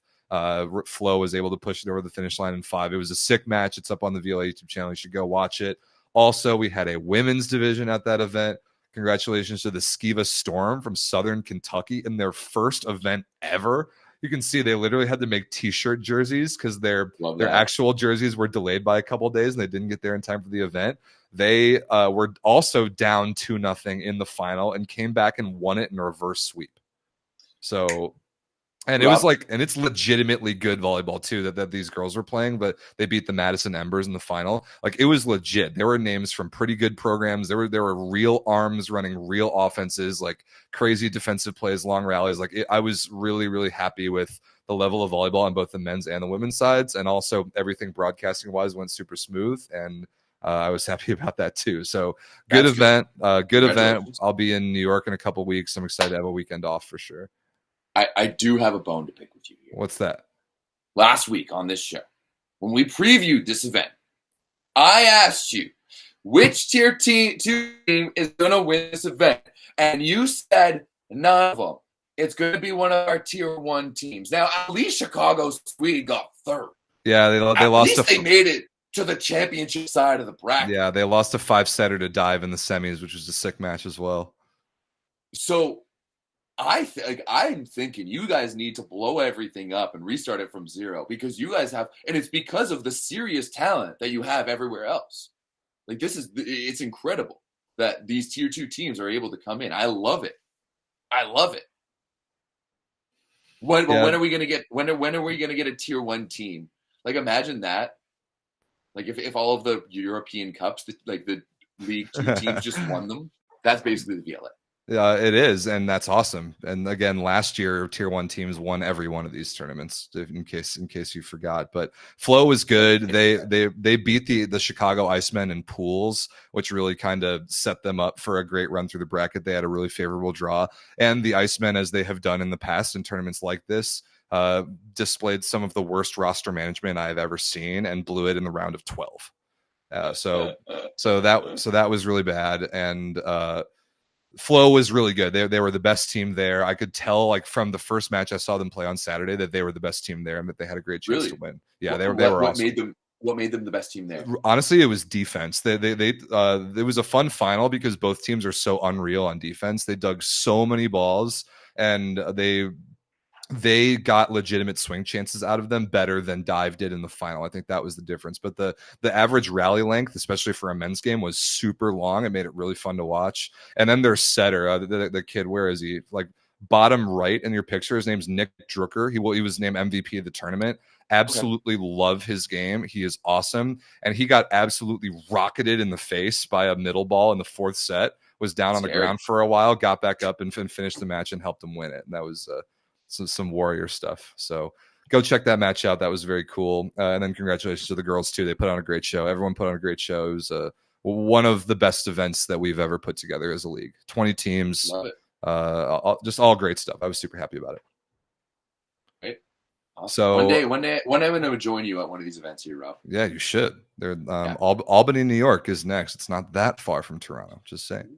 Last but not least, I need to dig into this more, and hopefully we'll have more of like a detailed report on this for next week's show. But Jamie Davis is currently the CEO of the USA Volleyball organization. It was reported first by Volleyball Magazine and then later confirmed by a USA Volleyball press release that has now been deleted, and I can't find it, so that's curious. But Jamie Davis, the CEO of USA Volleyball, will not renew his contract after the Olympics. So USA Volleyball after the Olympics this year is going to be looking for a new CEO. And there's Davis has been with USAV since 2017. He navigated them through the COVID pandemic. They were citing amongst his successes the women's national team winning gold in Tokyo and beach success and Paralympic success. But I want to dig into this more because the fact of the matter is, and it's people outside the U.S. and who don't really have their finger on the pulse of American volleyball don't know the fact that the USA Volleyball business is getting destroyed right now. They are getting killed at the junior level. They are getting killed at the junior level by the Amateur Athletic Union, or AAU. AAU has had an option for junior girls volleyball for a while now. Now they have a very prominent option for junior boys volleyball. And post-COVID, AAU is dominating USA Volleyball, both boys and girls, on the juniors level. That's where most of USA Volleyball's money comes from. That is drying up quickly because their organization refuses to bend the way that they do things and help and accommodate the clubs and the club directors. AAU is better at doing that. So the club directors, now given another option, are going to the organization that makes their lives and their businesses easier to run. So that's a lot of. Buddy has a really good breakdown about it on Instagram. Matt Houlihan is exactly the guy I wanted to shout out. I love Matt Houlihan. Him and his wife Ariel run the Bay to Bay Volleyball Club in California, one of the best junior clubs in the country. And Houlihan. Can we also talk about her? Oh, she's so good. She's fucking fantastic. She's awesome. And I will swear to say that. Like, she is. I love her stuff. Yeah, Ariel's wonderful. Like, she's the type of coach that I would love to be an assistant for. I know, like, I would know her and I would just chop it up on the bench, and like the way she chirps kids, loves it. The way she pumps them up, loves it. The way she's real with them, loves it. The way she like basically dabs on the haters and runs one of the best, like the most successful boys programs in the country, and then everyone's like, "Oh, women shouldn't coach boys, they're bullshit." And then she just goes out there and wins. It's awesome. If I see her, and more too with his stuff, dude, that might be the best volleyball power couple that I have in North America. It very well may be. Yeah, those two are the best. I have huge respect for them. I think they have a podcast. So the two of them, and then our buddy Chad Gordon, who I also love. They call it the Coaches Group Chat, which is a great name. My goal is to be on with them for a couple episodes. Fun fact: the Houlihans actually kind of took me in the summer of 2015. I was living in the Bay Area for the summer, and I wanted a place to play volleyball, and I got in touch with Matt somehow. And he's like, "Yeah, come to practice with our 17s." So I did.